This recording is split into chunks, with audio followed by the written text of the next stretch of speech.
Menurut Ujang Komarudin, pemerintahan Jokowi kurang melakukan pendekatan yang tepat. Hal ini berbeda dengan pendekatan yang dilakukan oleh Susilo Bambang Yudhoyono sepanjang SBY. 2020 tercatat minus 2,07% akibat pandemi COVID-19. Menurut Saat sebagian umat muslim ibu kota tengah beribadah sholat asar, api melalap permukiman padat penduduk. Kemudian ada botol minuman begitu. Ketika aksi massa berakhir pada pukul setengah 4 sore waktu Indonesia Barat, kami belum mengetahui saat era revolusi Hal ini berbeda dengan pendekatan yang dilakukan oleh Susilo Bambang Yudhoyono SBY. Halo, assalamualaikum warahmatullahi wabarakatuh. Perkenalkan, kami dari kelompok 3 yang beranggotakan saya Dimas Diki Saputra, NPM 190 820 183. Perkenalkan, nama saya Muhammad Rafi Pratama dari jurusan Sistem Informasi UPN Veteran Jawa Timur. Assalamualaikum warahmatullahi wabarakatuh. Perkenalkan, nama saya Bagas Adil Surajaya, NPM 96. Perkenalkan, nama saya Muhammad Rizky Arlangkandra dari jurusan Sistem Informasi UPN Veteran Jawa Timur. Akan mensosialisasikan tentang memilih portal berita terpercaya untuk menanggulangi berita hoax. Oke, di sini saya akan menjelaskan tentang apa itu portal berita atau definisi portal berita. Jadi pernah nggak sih kalian itu saat browsing di internet menemukan berita-berita di suatu web seperti contohnya CNN, terus tribunnews.com, terus detiknews.com. Mereka itu ialah yang dinamakan portal berita atau web portal berita. Jadi apa sih portal berita itu? Berita itu ialah suatu web di mana membagikan sebuah informasi atau sesuatu informasi yang bermanfaat bagi pembacanya. Kenapa saya bilang bermanfaat? Karena yang namanya berita atau informasi jika tidak bermanfaat akan sia-sia. Baiklah, untuk selanjutnya akan dilanjutkan oleh teman saya.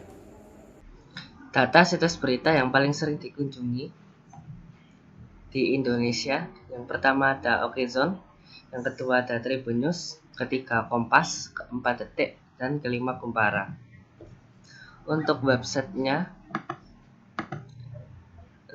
sendiri, yang pertama Okezone, ada okezone.com, yang kedua tribunnews.com, kemudian yang ketiga kompas.com. Kemudian portal berita ini juga menyediakan channel YouTube. Lalu yang pertama yaitu okezone.com, kemudian Tribun Timur untuk Tribun News-nya, yang ketiga Kompas TV. Untuk selanjutnya akan disampaikan oleh rekan saya. Di sini saya akan melanjutkan materi yang telah dijelaskan oleh rekan-rekan saya. Untuk materi di sini saya akan menjelaskan mengenai memilih portal berita yang terpercaya. Agar kita terhindar dari berita hoax, tentu kita harus cermat dalam memilih portal berita. Tak jarang portal berita memberi kabar hoax dan tentunya akan merugikan diri sendiri dan orang lain. Kami memberikan beberapa tips untuk memilih portal berita terpercaya. Pertama, memilih portal berita yang sering dijadikan sumber situs atau media lain. Portal berita yang terpercaya tentunya memberikan informasi yang benar atau fakta, identitas penulis yang jelas dan dapat dipertanggungjawabkan. Biasanya portal berita terpercaya sering dijadikan sumber di situs atau media lain. Contohnya acara berita di televisi yang sering mendapat berita dan data dari portal berita.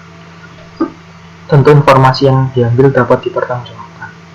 Kedua, memilih portal berita yang memiliki kredibilitas tinggi. Kredibilitas adalah kemampuan atau kualitas seorang untuk menimbulkan kepercayaan. Portal berita terpercaya tentu memiliki kredibilitas yang tinggi. Hal ini biasanya ditandai dengan seringnya portal berita tersebut dijadikan sumber berita, memiliki pengunjung yang banyak, dan tentu memiliki nama yang baik. Yang terakhir, yaitu memilih portal berita yang netral. Terkadang portal berita tidak netral alias memihak ke pihak tertentu. Hal ini disebabkan adanya kepentingan tertentu antara portal berita dan pihak tertentu. Portal berita terpercaya seharusnya memberikan informasi berita yang sesuai dengan fakta dan tidak melebih-lebihkan atau dikurangi. Berikut tadi adalah tips-tips untuk memilih portal berita terpercaya menurut kelompok kami. Untuk materi selanjutnya akan disampaikan oleh rekan saya. Terima kasih. Di sini saya akan melanjutkan materi yang sebelumnya sudah disampaikan oleh rekan-rekan saya. Untuk materi saya sendiri, saya akan membahas apa sih ciri-ciri dari berita hoax. Ketua Dewan Pers, Yosep Adi Prasetyo menyampaikan, hoax merupakan kepalsuan yang sengaja dibuat untuk menyaru sebagai kebenaran. Kepalsuan tersebut umumnya menggunakan data, foto, dan kutipan orang, sehingga dianggap orang yang membacanya sebagai sebuah kebenaran. Beliau berkata, berita hoax biasanya diciptakan oleh orang pintar tapi jahat, dan disebarluaskan oleh orang baik tapi bodoh. Alasan mereka meneruskan berita hoax karena berita tersebut didapat dari orang yang dipercaya, mengiranya bermanfaat, mengira benar, dan ingin dianggap jadi yang pertama tahu. Beliau berkata di saat acara diskusi publik lawan hoax demi kebutuhan bangsa dan negara di Jakarta pada Senin 8 April 2019. Nah, di sini kami akan memberikan ciri-ciri berita hoax versi kami. Yang pertama, biasanya judul beritanya menggunakan kiasan hiperbola atau dilebih-lebihkan. Biasanya, hal ini dilakukan untuk menarik minat dan perhatian dari orang-orang, agar orang-orang itu mau membaca beritanya dan percaya. Lanjut. Sumber beritanya tidak jelas, dan penulis beritanya pun tidak jelas. Nah, dalam membuat berita, ada sebuah kode etik di mana penulis berita itu identitas dari penulis berita harus dicantumkan agar berita tersebut dapat dipertanggungjawabkan. Nah, tapi dalam berita hoax itu tidak menuliskan penulisnya atau pembuat beritanya. Hal ini bertujuan untuk menyembunyikan identitas sang pembuat berita. Tentu saja hal ini menyebabkan tidak adanya pihak yang dapat bertanggung jawab jika berita hoax tersebut banyak dipercaya. Tidak ada yang bisa bertanggung jawab dan mengklarifikasi beritanya. Lanjut. Biasanya pengirim itu meminta berita untuk disebarluaskan. Nah, contohnya ini kayak misalkan di WA, kayak tolong share berita ini ke 20 kontak kamu agar kamu terhindar dari masalah. Nah, itu kan jelas hoax itu loh. Gak mungkin dengan hanya membagikan berita kamu terhindar dari masalah, itu kan gak masuk akal. Nah, ini bertujuan untuk menyebarluaskan berita hoax yang dia buat, agar semakin banyak yang baca, semakin banyak yang percaya. Lanjut. Isi berita memprovokasi satu pihak. Nah, ini sering terjadi ketika ada perseteruan antar pihak. Di Indonesia sendiri, banyak berita hoax semacam ini yang memprovokasi satu pihak yang biasanya berkaitan dengan persaingan politik, di mana berita-berita ini biasanya menjatuhkan salah satu pihak. Dan yang terakhir, yaitu isi artikel biasanya menyembunyikan fakta sebenarnya. Sudah kita singgung di awal, sudah kita bahas di awal, berita hoax itu kan berita bohong. atau tidak benar, tidak bisa dipercaya. Tentu saja ini berkebalikan dengan fakta, di mana fakta itu adalah hal yang sebenarnya dan tentu saja dapat dipercaya. Sebenarnya masih banyak ciri-ciri berita hoax yang lain, tapi menurut kami ini adalah 5 ciri-ciri yang sangat mudah untuk diketahui, sangat mudah untuk ditemukan. Ya, sekian materi dari saya. Selanjutnya akan dilanjutkan oleh rekan saya. Terima kasih. Oke, kembali lagi dengan saya. Berbeda dengan tadi, sekarang saya akan menjelaskan tentang cara mengidentifikasi suatu berita itu dikatakan hoax atau tidak. Cara pertama yaitu periksa fakta. Apa sih maksudnya periksa fakta itu? Jadi maksudnya itu, jika kalian mendapatkan suatu berita, kalian itu harusnya hendak memeriksa fakta di belakang berita tersebut. Maksudnya gini, jadi ketika ada suatu berita yang dibagikan kepada kalian, kalian itu harus mencari tahu berita ini itu dari siapa, berita ini itu dari web portal berita yang mana. Jadi kalian itu bisa mengecek faktanya langsung. Jadi misal ada berita tentang hoax seputar agama misal, di siapa sih yang membuat berita hoax tentang agama ini? Pasti ada sesuatu di belakangnya yang mungkin menyebarkan berita hoax ini. Jadi kalian harus memeriksa fakta di balik berita hoax tersebut. Yang kedua, cermati alamat situs. Maksud dari cermati alamat situs ini, jadi jika kalian mendapati link suatu berita dari teman, pacar, atau bahkan keluarga kalian itu harus mengecek asal dari berita tersebut. Jadi mengeceknya itu begini, apakah suatu berita yang dibagikan itu berasal dari web yang terpercaya seperti CNN atau paling tidak detik.com lah. Tapi jika kalian mendapati link tersebut berasal dari portal berita seperti blog, di mana orang itu dapat menulis semaunya saja di blog, sehingga kadang suatu berita yang ada di blog itu menyesatkan. Jadi kalian harus mengeceknya secara teliti, apakah sumber berita tersebut berasal dari blog atau sumber berita tersebut dari web terpercaya seperti CNN atau covid.go.id jika kalian ingin mengecek berita tentang COVID-19. Yang ketiga yaitu cek keaslian foto. Jadi pada zaman sekarang itu teknologi sudah banyak berkembang, apalagi terkait foto. Sudah banyak di luar sana web-web yang web atau software penyedia layanan edit foto seperti Photoshop atau Adobe Illustrator yang dapat mengedit suatu foto itu dapat menjadi tampak nyata atau realistis gitu, sehingga kita itu sulit mengidentifikasi foto itu hasil editan atau tidak. Maka dari itu kita harus berhati-hati dalam memilih suatu portal berita. Jadi apa sih nyambungnya foto dengan portal berita ini?